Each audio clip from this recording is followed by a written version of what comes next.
Welcome to Theater Therapy, a podcast for movie lovers who treat going to the movie theater like a therapy session. With co-hosts Allie and Ems, we geek out and deep dive into all things movies, including top picks, movie reviews, best soundtracks, our current hyperfixations, and more. Thanks for tuning in. Enjoy today's session. Welcome back to another episode of Theater Therapy. Today we are jumping right back into another Harry Potter. We're on the third book/movie, and just a reminder, this monthly movie club. This month we're doing Harry Potter, obviously. So we're jumping into Harry Potter and Prisoner of Azkaban, which one of my favorite movies. I think it's one of my favorite too, actually. It is so well done. I was going to mention that this one has a different director. Chris Columbus did the first ones. This one was directed by somebody different. And this is the only one that he directed out of all the movies. Like some of them, the rest of them have like directors will have done multiple ones. This one, let's see, directed by Alfonso. I'm going to butcher his last name because I'm not even going to say it. It's a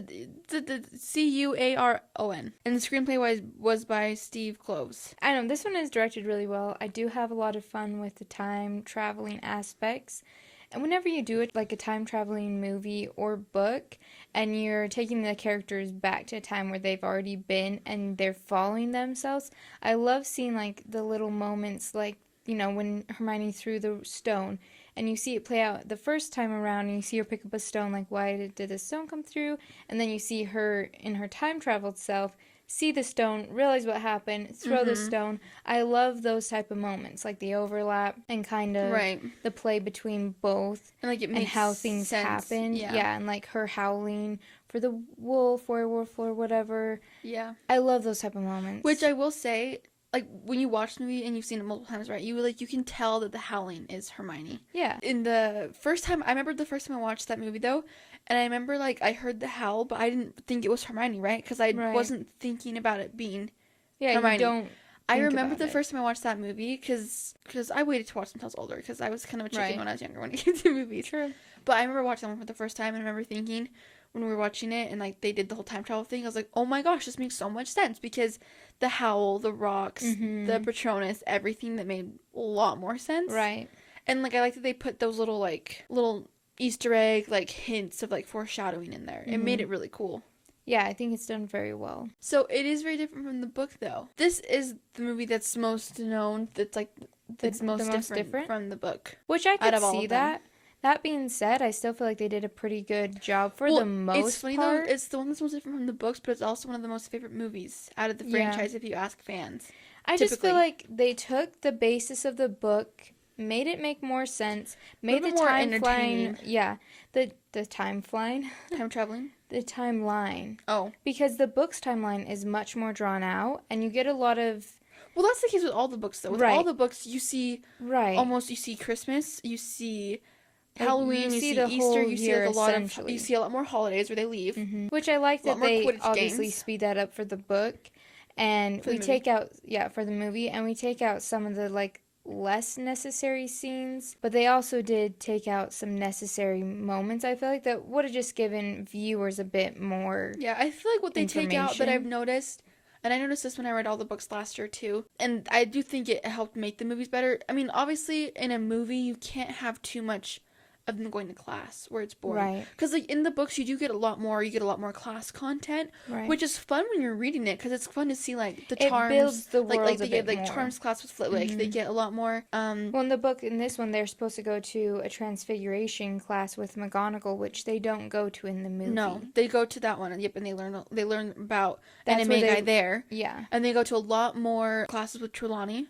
And stuff like that, and then they obviously, you get some potions classes, you get a lot of Defense Against the Dark Arts, so, like, as a reader, it's really fun to see all those, because it is fun to see, like, the magic, because they have, like, they're learning about it, right? Right, well, and again, movies, like, it builds more of the world, so that you really are getting an understanding of how this world works, which you do think have is a necessary, good vision and of I everything. feel like that's why, if you're a fan of the books and movies, you kind of don't care that they cut that part out, because, like, you already know it. I will say, since reading the books and watching the movies, a lot of it makes a lot more sense to me, right? Because of the details that they left out that I wasn't even aware about, and, like, it makes the world just feel more real. I understand it a lot more. Yeah, like, it fills in the holes, because, like, in this book, since they did change the movie a lot, there is actually quite a few holes, which the movie is so great but there's some big plot holes that I feel like they should have at least touched on a little bit more to make the rest of the series make more sense. Right. Because, like, one of the things that is a big difference in this book is honestly Sirius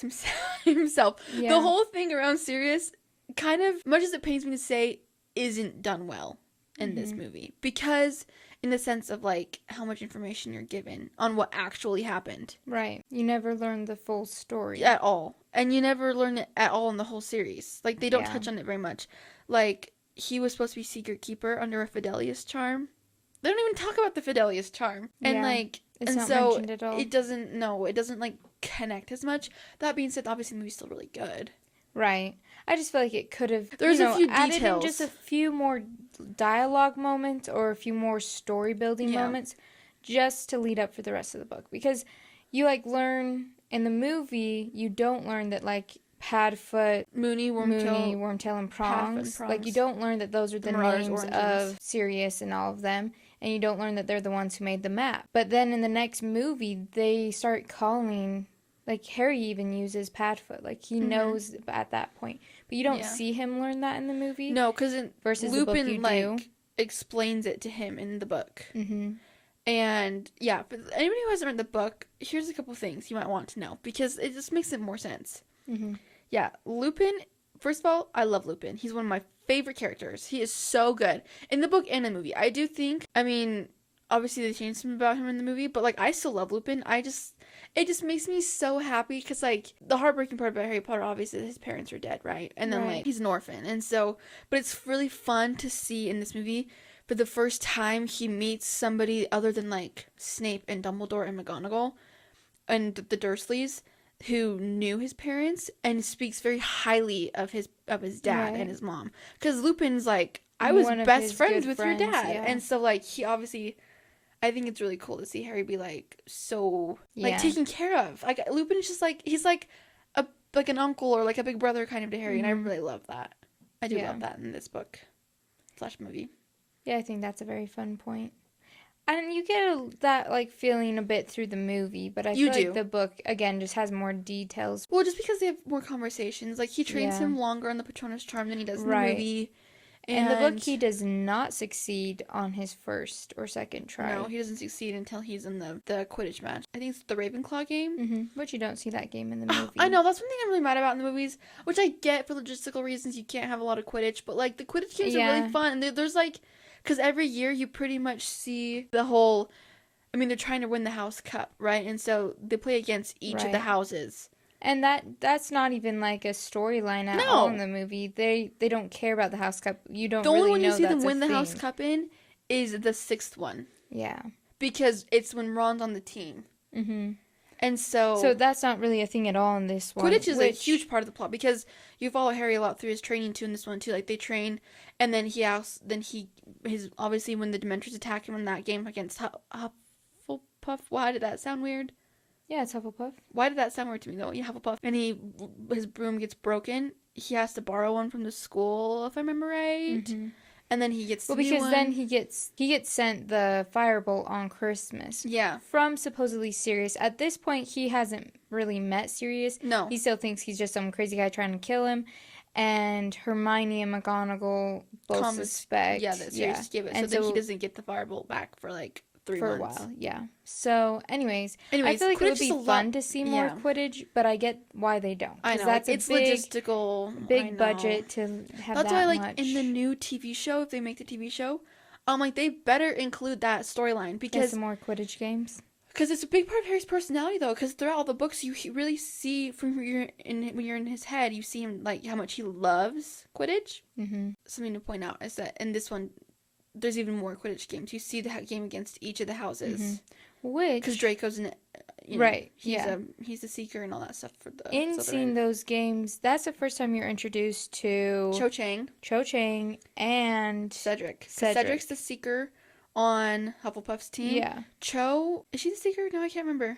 I think she is. But you don't meet them in the movie at all. Because in the movie, they don't even mention that that's Cedric. It's just some random Hufflepuff kid. Which is kind of sad because that's why I feel like in the next movie, you kind of have no context for who he is. Really, it took me several times watching the movie to really care about who he was. Well, yeah. So yeah, that's one thing is that you do get to meet a few characters in this book that Yeah. You don't in the movie. Speaking of characters, one of my favorite ones, for anybody who loves the movies, is that, I think they named him Ben, that kid. Oh, yeah. Who says the great one-liners. He talks... It's the grim. It's one of the darkest omens of in our world. The omen of death. Because he has that great line. And then he also says the line of... I wrote it down. Let me read it. Because I love that kid. The second line now. That's right. Black could be anywhere. It's like trying to catch smoke with your bare hands. Yes. That kid is iconic, and he's not even in the book, but I'm so happy that they added him. He's just made for the movies. Because in the book, Trelawney explains the omen and things like that. So I do love that they put that little kid in there and gave him some great lines. I know. He's so funny. The most dramatic so lines dramatic, of the whole but movie, it's so too. good. Yeah, so obviously, again, like with this movie, kind of what we talked about with the first two books and movies, is that for the most part, for the first half, I would say, for the first half, yeah, it stays pretty true to book. I mean, obviously, certain events take place in a slightly different way. Yeah, like I was reading and watching at the same time because I wanted to kind of see how it lined up, and it pretty much is straight on. Like, obviously, yeah, few people say different lines or. And there's like slightly different moments. Little for things the most like that. part, like you're saying pretty true to book, tweaking it obviously to make it go faster in the movie. One of the things in the beginning that I would say that is different though is the hippogriff scene with Buckbeak. Yeah. Because Hagrid actually has 12 hippogriffs. They're in like padded enclosures, kind of like a horse stable to me. It's kind of what I imagine. Yeah, that same kind of a thing. And Harry volunteers to help him to encourage Hagrid, which in the movie he doesn't. He's kind of tricked into being the one. Everybody knows that movie scene. It's really good in the movie. Actually, the movie's a little bit more I love the movie scene. The thing that kind of made me sad is in the book, Harry doesn't enjoy riding the hippogriff. He's like the whole time you're in his head, he's like, it's uncomfortable. Yeah. He likes flying a broom more, etc. And that scene in the movie is one of the most magical, happy, freeing moments that I feel like you get to see Harry be in most of the book. I mean, most of the movie scenes. And that's a scene that, like, if I'm just like, oh man, think about the magic of Harry Potter and wish I could live in the world, that's where I'd be. Yeah. I just think that's such a cool and pretty even scene. On the soundtrack, there's the song for that is called Buckbeak's Flight. And it's very, like whimsical, big and swelling. Magical, it's very, like, emotional moment. And he's obviously having a really fun time with it.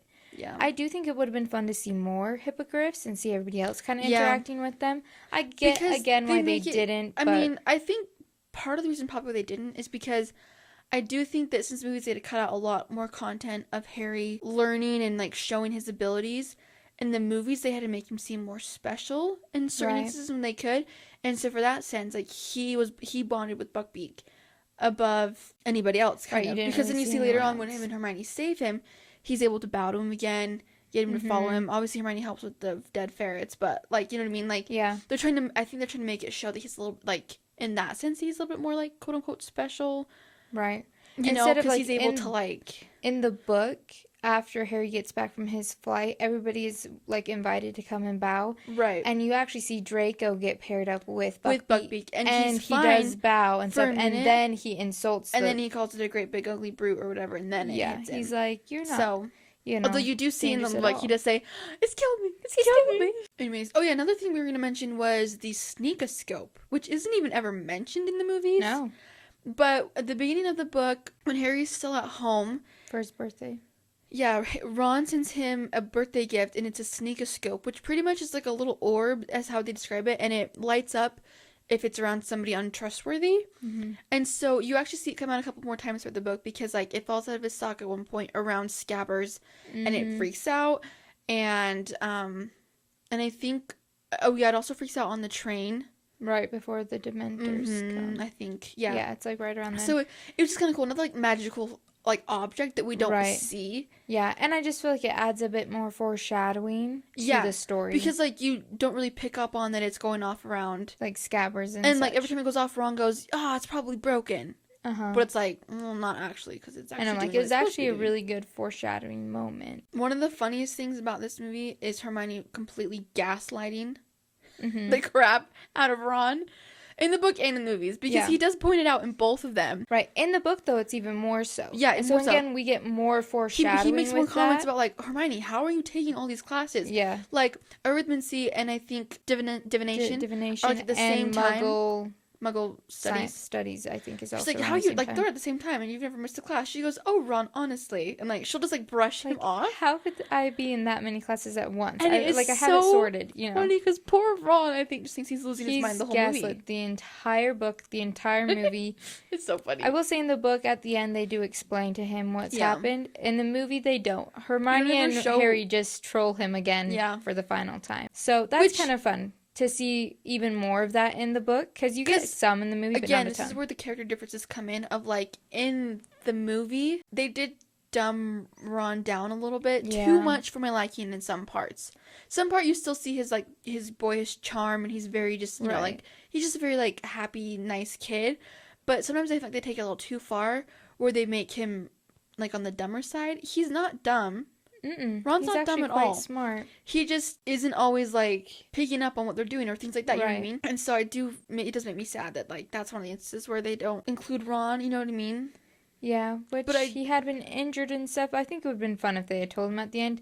But again, I actually like that scene, though, when it's Harry and Hermione, like, I mean, I think like, it just makes you assume that they told him eventually. They don't show it in the movie, so they probably told him afterwards. Like, it's just not shown on screen, but whatever. Yeah, it's just a fun little moment, I guess. And another moment in there where you don't see, like, Ron gets kind of thrown to the side again is in the shrinking shack when... Shrieking.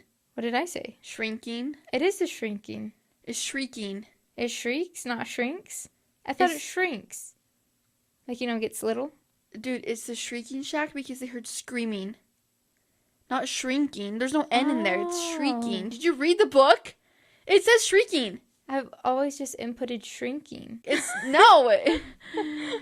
It's not shrinking. Neat. Why would it be shrinking? I thought it got small. Why? I swear in the movie it shows it, like, shrink. No. It, like, goes up and down. It's swaying in the wind. Oh. You see it moving a little bit, but it's not shrinking. It's shrieking. I've always thought it was shrinking. No, it's shrieking shack. They literally explain it in the book why. Okay, let me tell you. Okay? Shrieking Shack got its name because when Lupin and Harry's dad and Sirius and Wormtail were all at school, and Dumbledore allowed Lupin to come to school because he's a werewolf, they planted the Whomping Willow with the little trail to lead to the Shrieking Shack. That way Lupin could hide out there whenever he transformed. And that's why he got that name, because the muggles around nearby heard screaming, and then Dumbledore encouraged the rumors so that people would stay away from it. So it even held that name for years after. I guess that makes sense. I don't know why I always thought it, like, I would get the screaming, but I thought the You really thought it was shrinking? Yes, I thought it shrunk. I just can't understand their British That's accents, why I was apparently. always so confused. Because then when they're even in there and they're having their whole little, you know, moment, the shack is, like, shaking and, like, all weird. It's not shrinking, though. It's just, like, I think that they had the effect of it, like, shaking, kind of, like, moving a little bit, because it's supposed to be kind of an eerie place. Oh, well, I took it as it's supposed to shrink. No, it's shrieking. Anyways, back to what I was saying. Ron is one who stands up in front of Harry and says, if you want to kill Harry, you'll have to kill us. Yeah, so back to the Shrieking Shack, though, because I think this is a good time to touch on the actual origins of that. So, like I said, Lupin was a werewolf, got him into Hogwarts, Dumbledore set up the whole thing, so he had the shack to go to whenever he transformed, and when they're in the Shrieking Shack, and he meets Sirius for the first time, Lupin and Sirius tell him this. So that conversation's a lot longer in the book. This is, like, the main part of the book that's different than the movies.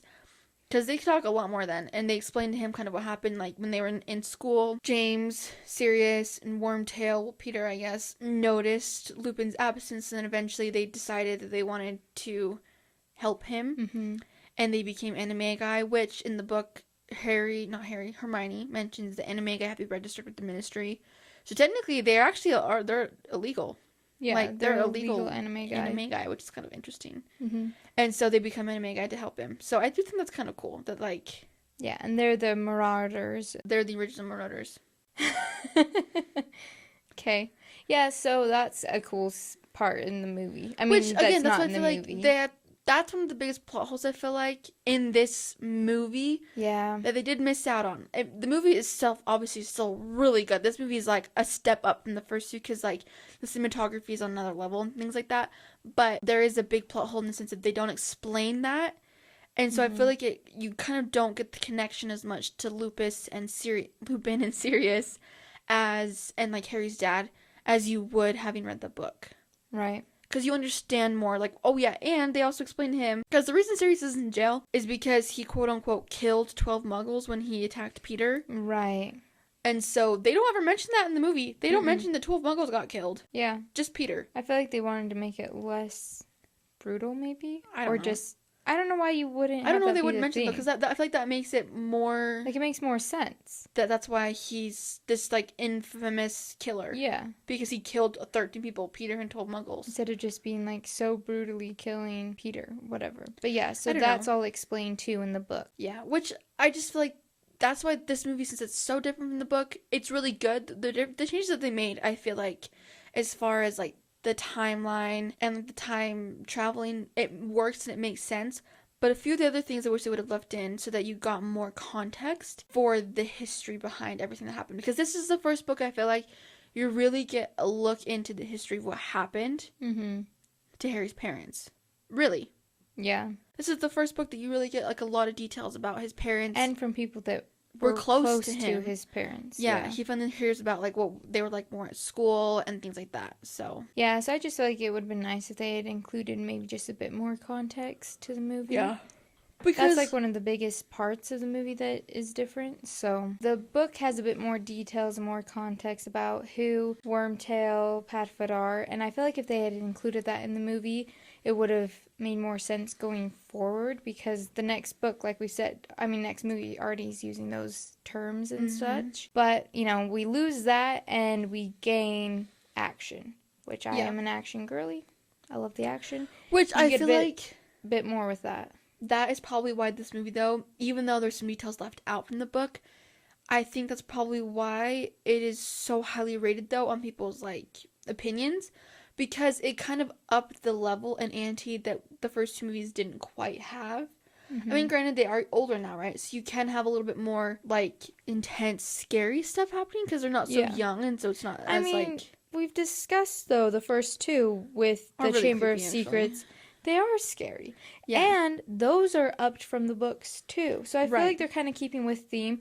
And they added a bit more suspense. Because, I'm not going to lie, the werewolf scene is way better. Still to this day, just, ooh. Well, see, like, it gives me the heebie-jeebies. That's the scene at the end of the second book, the second movie. Yeah. The thing I hate about the second movie, that I don't know if I mentioned last time, is the voice that he hears, the snake, always gives me the freaks. I was actually watching that movie this week, like, on my lunch break, and I'd, like, turn it on, and I'd be sitting at home, like, alone for, like, 20 minutes, and it'd be like, skill, and I'm like, ooh, I hate it every time, no matter how many times I watched that movie. And again, later on, whenever, like, they have that weird breathy voice that Voldemort has, freaks me out, but, like, it's good, it's really good, right, because it's good, but, like, it adds... It, like, gives me the chills, and so I feel like that is what the werewolf scene does, for sure. It just adds a little bit more horror-esque, a bit more thrill to it. Right. Because, yeah, the wolf coming after him, and then them hiding behind the tree, and you see it coming this way, and they're going that way, and then all of a sudden it's behind them. And then, like, you're like, it's behind you, kind of a thing, you know what I mean? Yeah. It's kind of a freaky moment, and I really enjoy that, but that's not how it happens in the book.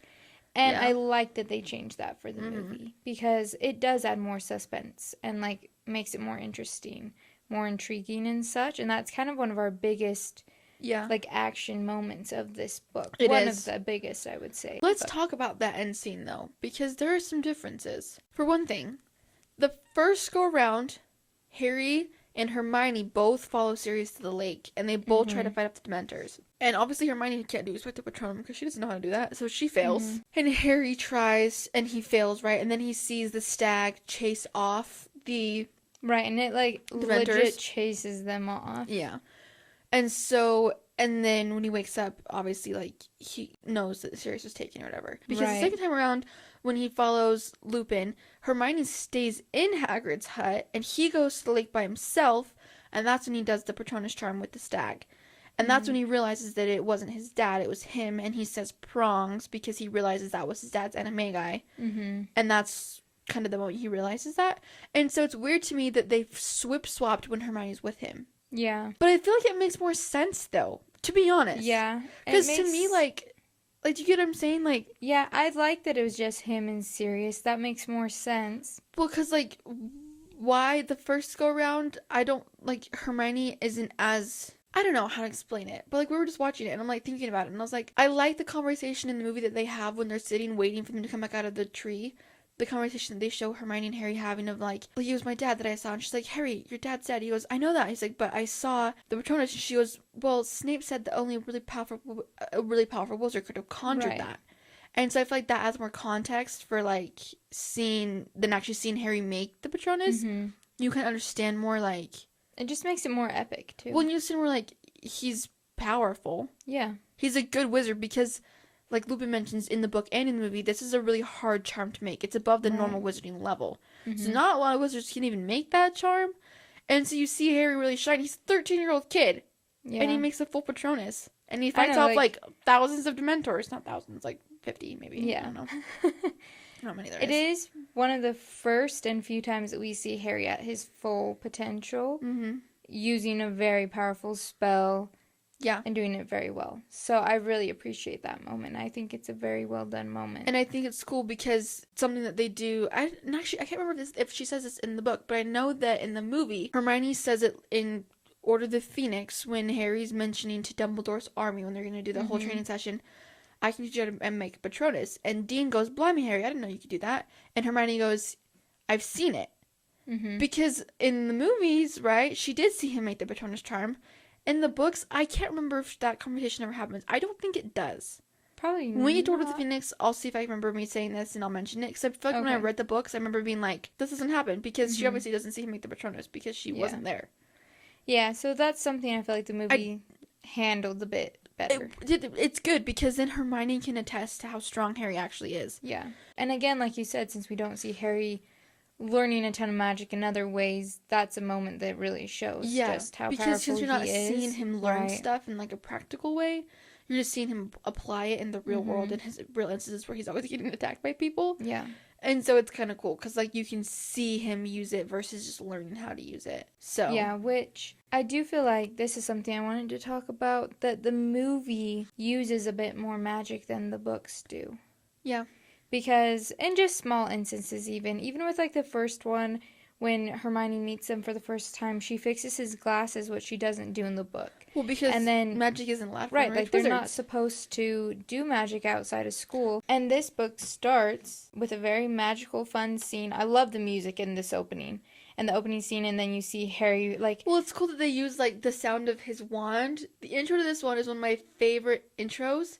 Mm-hmm. Because of the way I do... Okay, I gotta say, Harry Potter has great intros because they always use the Warner Brothers logo to foreshadow the movie, to be honest. Like, if you watch the movie and, like, you see the way the Warner Brothers logo, like, looks, it's really freaking cool. And this one you have the whole, like, zoom in, and it's kind of, like, a little bit rusted, not, like, totally. And then you go through it, and then you see his room lighting up, and you hear the sound of, like, the whatever noise it is. He's like, Lumos. Mm-hmm. Lumos, and it gets bigger and bigger, which is one of my favorite openings, I think. It's just such a fun moment. And, like, with the music and everything. The cinematography in this one, like, some of the directorial shots are, like, that much cooler. Yeah, it just... Because that one starts off strong. I mean, literally, you have a black screen, and you have a tiny little square. It lights up and it flashes, and it gets a tiny bit bigger. It lights up and it flashes, and you slowly hear the sound, and then all of a sudden you have the Warner Brothers logo there, and it fades in, and you're seeing that you're in Surrey, right? You're not in, and you're seeing like the houses and stuff like that, and you go through the logo, and like it zooms in. It's just so cool. I'm like, man, I would pay money to go back to the theaters and watch these movies in 3D. You imagine how cool that would be? They honestly should re-release it in 3D. They can make so much money. It would be really cool. But yeah, I really like that opening scene.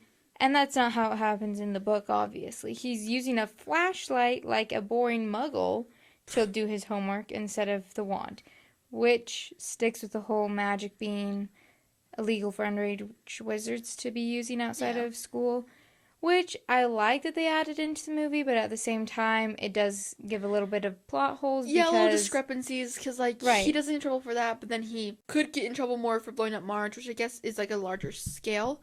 But then the ministry dismisses that because he's in trouble with Sirius. But then, like, in later on books... Yeah. Like, in Order of the Phoenix, when he fights off the Dementors... Then he has to go to the whole little trial about it. Yeah.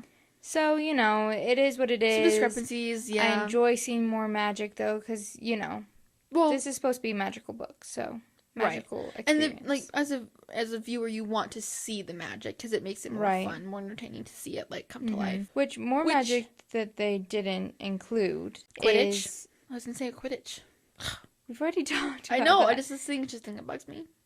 Well, the Fidelius charm is what I was talking about. That in the book is a really big key point. Which, until reading the books, I had no idea, because I just assumed, they just mentioned the betrayal of Peter. Right. Not, well, Peter, of Sirius, but actually Peter. And you just take it as, like, oh, he just there's no magic involved, he just blabbed, no. you know?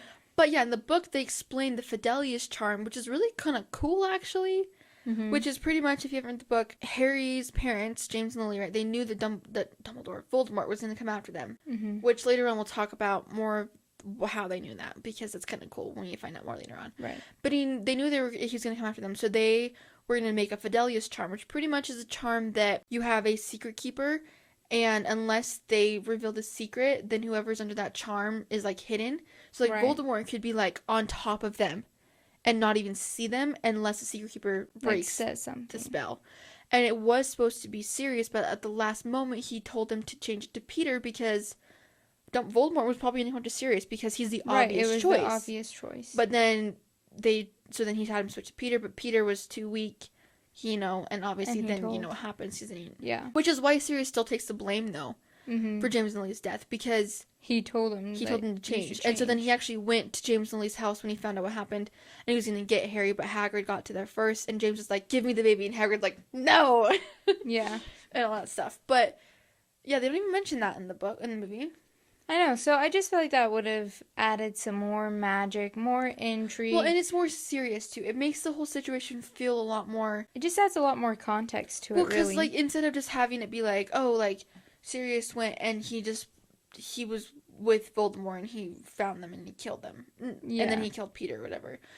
But no, it was actually, like, they were really trying to protect James and Lily. And, like, Sirius says in the book and in the movie, he would have died than betray his friends, like Peter did.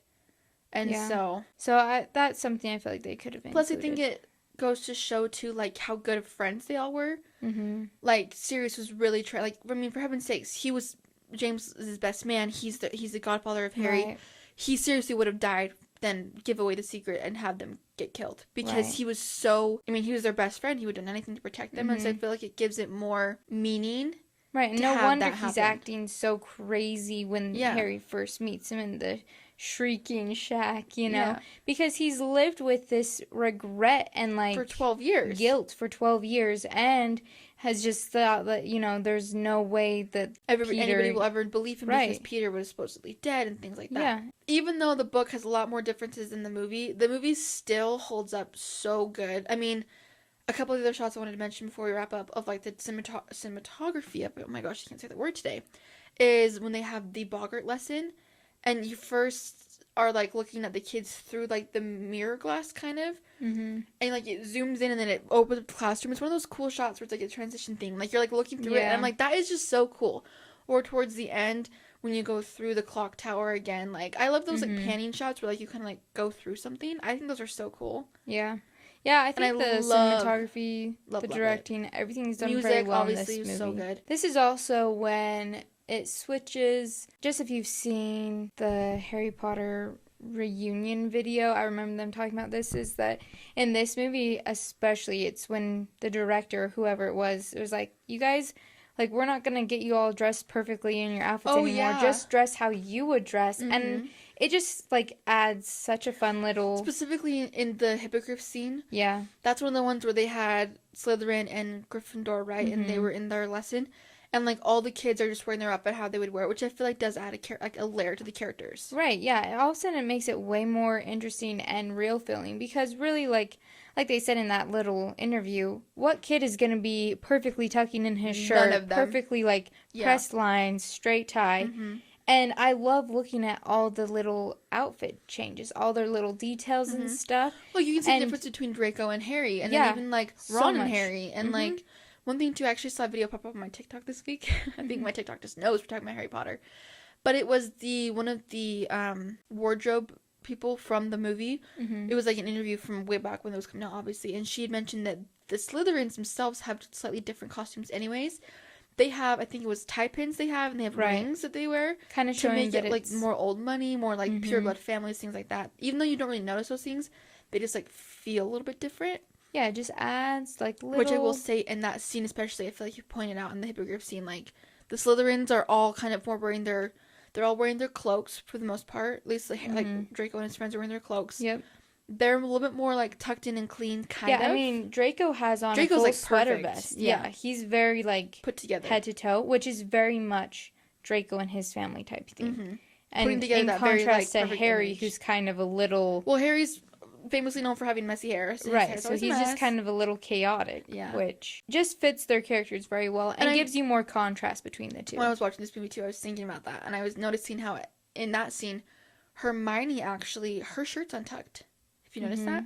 Which I feel like is kind of out of character for her. In the sense of she's not usually so chaotic. Because she's usually very focused. But I feel like in this movie/book, with her whole time turn lessons and stuff, especially in the book, you see her slowly start to lose, like, her grip on stuff because she's getting more stressed out because she's taking all these classes.